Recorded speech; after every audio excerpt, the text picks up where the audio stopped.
Kesaksian Akhir Abad karya W.S. Rendra.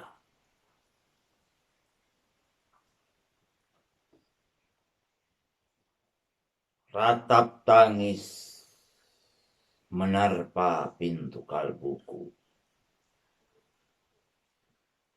Bau anyir darah mengganggu tidur malamku. Oh tikar tafakur. Oh bau sungai Tohor yang kotor. Bagaimana aku akan bisa membaca keadaan ini?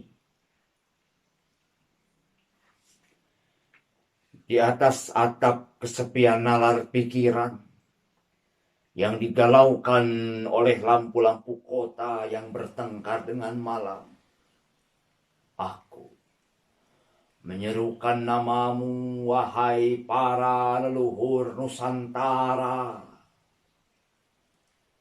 Oh Sanjaya, leluhur dari kebudayaan tanah. Oh Punawarman, leluhur dari kebudayaan air. Kedua wangsamu telah mampu mempersekutukan budaya tanah dan air. Oh Resi Kuturan, oh Resi Nerarte, empu-empu tampan yang penuh kedamaian, telah kalian ajarkan tatanan hidup yang aneka dan sejahtera yang dijaga oleh Dewan Hukum Adat. Oh, bagaimana aku bisa mengerti bahasa bising dari bangsaku kini?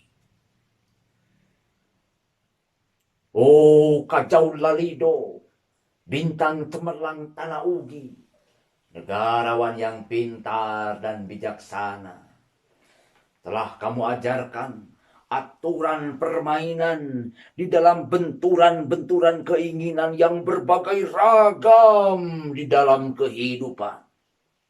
Ade, bicara, rapang, dan wari.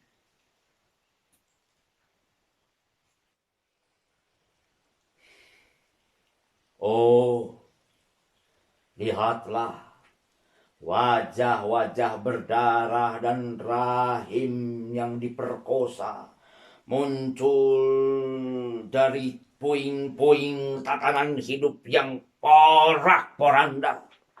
Kejahatan kasat mata tertawa tanpa pengadilan. Kekuasaan kekerasan berak dan berdahak di atas bendera kebangsaan.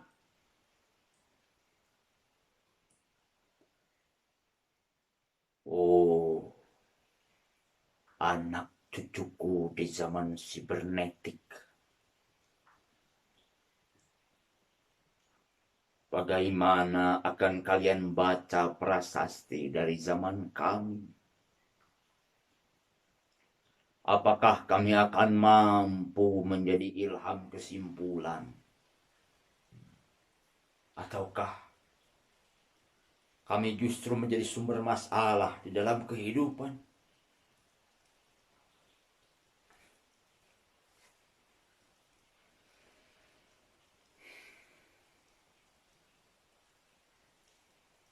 Dengan puisi ini, aku bersaksi bahwa rakyat Indonesia belum merdeka.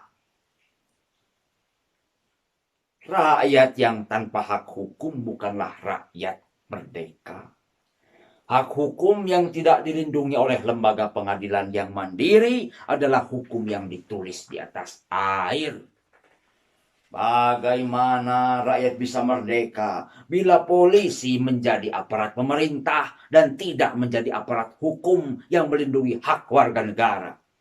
Bagaimana rakyat bisa merdeka bila birokrasi negara tidak menjadi aparat rakyat, melainkan menjadi aparat pemerintah yang berkuasa? Bagaimana rakyat bisa merdeka bila hak pilih mereka dipasung, tidak boleh memilih secara langsung wakil-wakil mereka di Dewan Perwakilan, dan juga tidak boleh memilih secara langsung camat mereka, bupati, wali kota, gubernur, dan presiden mereka. Dan partai-partai politik menganggap rakyat hanya abdi partai yang dinamakan masa politik partai, kaula partai, atau hamba partai. Bagaimana rakyat bisa merdeka bila pemerintah melecehkan perdagangan antar daerah dan mengembangkan merkantilisme dendels sehingga rela menekan kesejahteraan buruh, petani, nelayan, guru, dan serdadu berpangkat rendah? Bagaimana rakyat bisa merdeka bila provinsi-provinsi sekedar menjadi tanah jajahan pemerintah pusat? Tidak boleh mengatur ekonominya sendiri, tatanan hidupnya sendiri, dan juga keamanannya sendiri.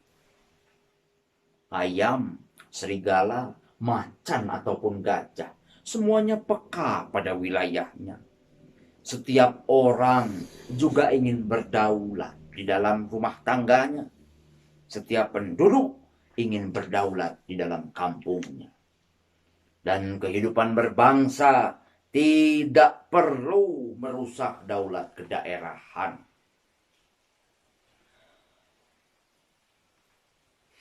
Hasrat berbangsa adalah naluri rakyat untuk menjalin ikatan daya cipta antar suku yang penuh keanekaan kehidupan dan memaklumkan wilayah pergaulan yang lebih luas untuk merdeka bersama. Tetapi lihatlah selubung kabut saat ini. Penjajahan tatanan uang, penjajahan modal, penjajahan kekerasan senjata, dan penjajahan oleh partai-partai politik masih merajalela di dalam negara.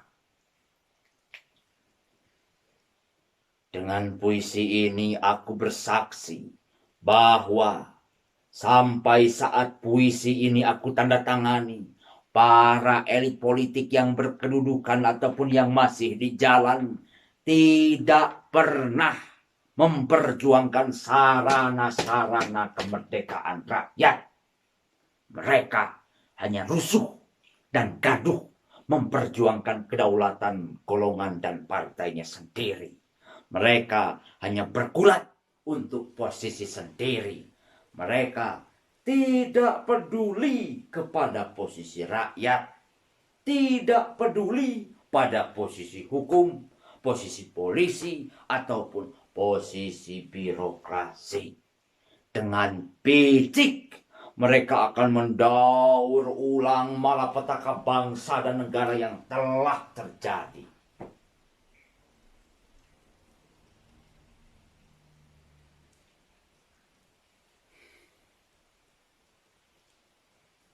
Oh, Indonesia.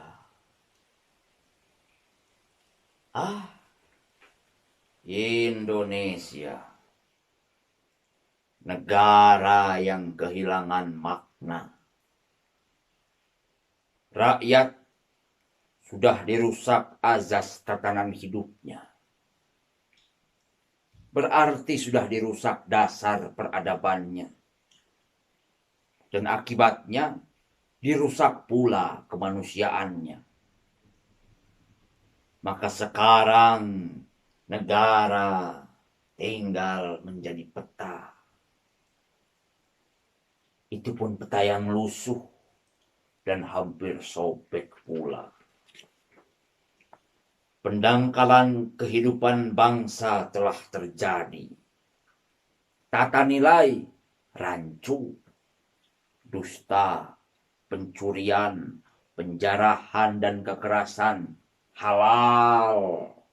Manusia sekedar semak belukar yang gampang dikacau dan dibakar. Paket-paket pikiran yang murah dijajakan, penalaran amarah yang salah mendorong rakyat terpecah belah.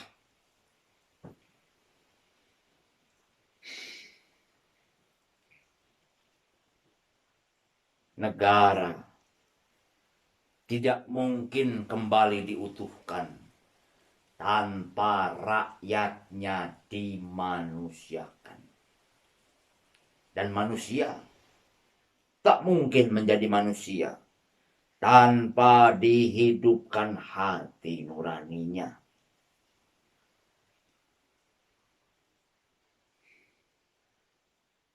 Hati nurani adalah hakim adil untuk diri kita sendiri.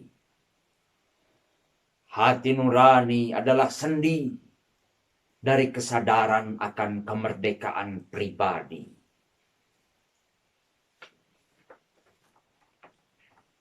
Dengan puisi ini aku bersaksi bahwa hati nurani itu meski dibakar tidak bisa menjadi abu. Hati nurani senantiasa bisa bersemi meski sudah ditebang putus di batang.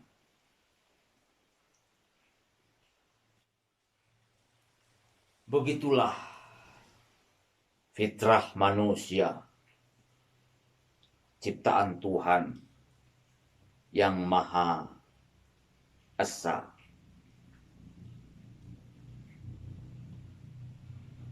Candi Cetok, 31 Desember 1999.